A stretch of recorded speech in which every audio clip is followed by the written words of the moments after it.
جی اس میں دو چیزیں ہیں۔ پہلا تو جو درجہ ہے نا وہ سمجھ لیں کہ اولو العزم بندہ تو وہی ہے جو اگر کام نہیں ہو رہا تو وہ اللہ کے لیے پھر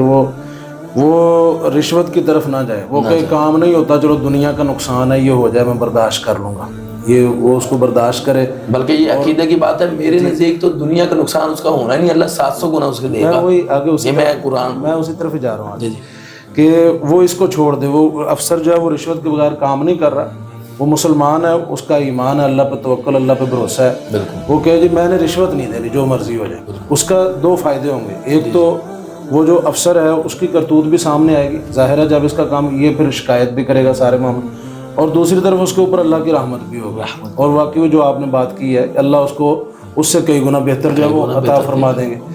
دوسری چیز اس میں یہ ہے کہ اس بندے کو یہ چاہیے کوشش کرے کہ جو افسر جو ہے وہ راشی ہے، رشوت مانگ رہا ہے، اس کے بارے میں ثبوت اکٹھے کرے۔ اور اگرچہ معاشرے میں تو جیسے ابھی سر نے بات کی مفتی صاحب نے کہ افسران بالا جو اوپر تک جہاں جائیں زیادہ تر راشی نظر آتے ہیں، لیکن ہو سکتا ہے کہ اس کے اس عمل سے کئی لوگوں کا بھلا ہو جائے۔ ہو سکتا ہے وہ راشی جو ہے وہ افسر جو کام نہیں کر رہا وہ پکڑا جائے، اس کے خلاف ثبوت اکٹھا۔ ہمارے ہاں اصل میں ہوتا یہ ہے کہ میرا کام نہیں ہو رہا تو میں کہتا ہوں یار کام کروا لیں، بس کسی طرح جان چھوٹ جائے چلو دے دیں، ہم جلدی اس طرف آ جیسے وہ پہلے بات ہوئی ہے نا مجبوری والی،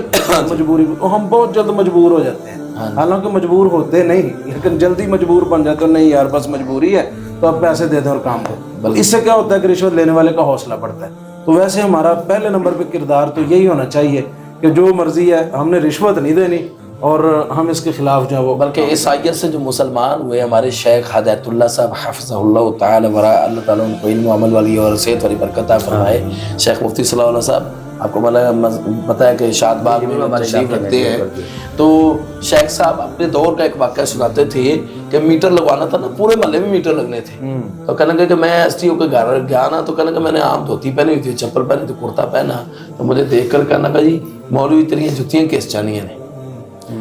یعنی گویا کہ وہ سارے محلے والی 500 روپیہ اس دور کے اندر اکٹھا کرتے، کہنے لگا میں نے نہیں دیے، کہنے لگا میں اگلے دن جو ہے نا جناح کیب لے کر اور ویل ڈریس ہو کے اس کے جب آفس میں گیا تو اٹھ کر کھڑا ہو گیا اور سب سے پہلے اس نے میرا فارم لے لیا، تو سب سے پہلے میٹر میرا لگ گیا۔ ماشاءاللہ کیسی بات ہے، اگر ہمت کرے بالکل یعنی شاعر اسلام کے اندر وہ قوت ہے۔ یعنی شاعر، میں اکثر لوگوں کا تو یار ننگے سا نہ رکھو، میں اپنی مثال میں ننگے سا ہوں، مجھ سے کوئی سلام لے گا کوئی نہیں لے گا، اور مجھ سے وہ تو سلام لازمی لے گا جو مجھے جانتا ہے، لیکن میں نے اگر ٹوپی لی ہے، چاہے یہ ہے چاہے وہ ٹوپی میں سمپل سادی لی ہے جاری والی ہے، شاعر اسلام کے اندر شیخ اتنی برکت ہے ڈاکٹر صاحب کہ دنیا کا ہر بندہ سلام لیتا ہے، جو اس کو معلوم ہے کہ یار یہ دین کا داعی ہے، یہ کوئی حافظ ہوگا، یہ کوئی قاری ہوگا، یہ کوئی عالم ہوگا، تو وہ لازماً سلام لے گا، کیونکہ شاعر دین کے اندر وہ اللہ تعالیٰ نے برکتیں عطا فرما دی ہیں کہ ہر بندہ اس کو سلام کرتا ہے۔